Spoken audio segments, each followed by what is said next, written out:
Salam.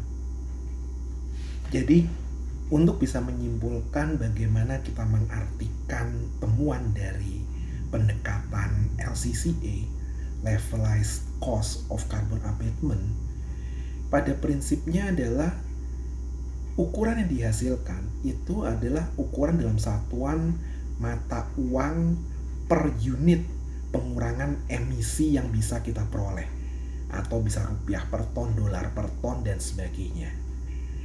Nah, kita berharap kalau kondisi lancar bahwa sistem yang baru itu akan menghasilkan emisi yang lebih rendah daripada sistem yang digantikannya, sistem yang sudah ada sebelumnya. Namun kalau ternyata kejadiannya adalah sistem yang baru ternyata menghasilkan emisi lebih besar daripada sistem yang lama, maka hasil perhitungan akan memberikan angka yang negatif. Jadi negatif karena pembagi denominator yang ada di bawah itu bernilai negatif. Dan ini berarti adalah kegagalan, failure, di mana hasil dari LCCA ini adalah sebagai ukuran yang tidak bisa digunakan. Karena sistem yang baru, apapun itu, ternyata menghasilkan emisi yang lebih tinggi. Dan ini di luar dari tujuan kita di awal untuk mengurangi emisi. Lalu ada juga kemungkinan lain bahwa ternyata emisi dari sistem yang baru itu tidak berbeda dengan sistem yang lama. Jadi pembagi atau denominator dalam hal ini menjadi 0 nilainya. Nah, kalau itu terjadi, maka nilai equivalent annual cost yang dibagi menjadi 0 ini akan menghasilkan angka tidak terhingga. Yang artinya juga ini adalah sebuah kegagalan. Jadi tidak memberikan benefit apapun bagi perbaikan kondisi lingkungan. Jadi ini bisa diartikan angka negatif akibat denominator yang negatif atau angka infinite yang disebabkan denominator bernilai 0 ini sebagai sebuah kegagalan, bukan pilihan yang harus diambil.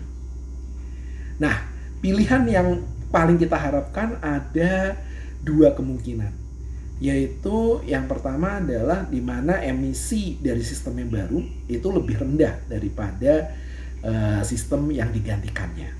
Nah, dalam hal ini denominator akan bernilai positif, sehingga equivalent annual cost ini akan menjadi lebih kecil satuannya saat kita bagi dengan jumlah emisi yang berhasil direduce, yang harapannya tentu akan membuat pilihan LCCA menjadi semakin menarik.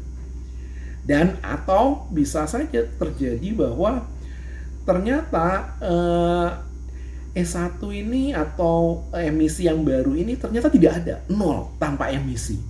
Nah, kalau ini yang terjadi, maka murni yang menjadi nilai dari LCCA itu adalah equivalent annual cost dibagi dengan jumlah emisi lama yang dihilangkan sepenuhnya.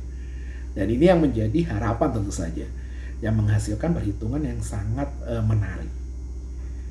Dan kemungkinan terakhir adalah bisa saja LCCA benar negatif, namun negatif di sini bukan berarti kegagalan yang kita tolak, namun kita terima. Apa itu? Kalau seandainya negatif ini ada di faktor angka equivalent annual cost-nya. Jadi bisa jadi suatu sistem yang baru itu lebih canggih, lebih efisien dari sistem yang ada sebelumnya, sehingga biaya untuk mulai dari kita katakanlah meningkatkan efisiensi dari sistem yang ada sebelumnya maupun biaya terkait dengan disposal dari sistem yang lama itu hitung-hitungannya adalah lebih kecil daripada kalau kita tetap berjalan seperti sistem yang ada sebelumnya. Jadi equivalent annual cost-nya negatif. Sementara selisih dari emisi itu bisa saja tetap positif, di mana emisi baru itu tidak 100% nol, tetap masih ada nilainya. Namun saat kita ngomong selisih emisi lama dikurangi emisi baru menghasilkan sebuah angka yang positif. Jadi angka pembagi di atasnya adalah negatif, sementara denominator di bawahnya adalah positif. Secara keseluruhan skornya menjadi negatif. Namun negatif di sini adalah negatif yang diterima, yang berarti adalah bukannya cost of carbon abatement, namun menjadi saving yang dihasilkan akibat langkah carbon abatement. Nah, demikianlah berbagai interpretasi atau wrap up dari pendekatan LCCA yang bisa kita sharing pada kesempatan kali ini. Terima kasih. Salam.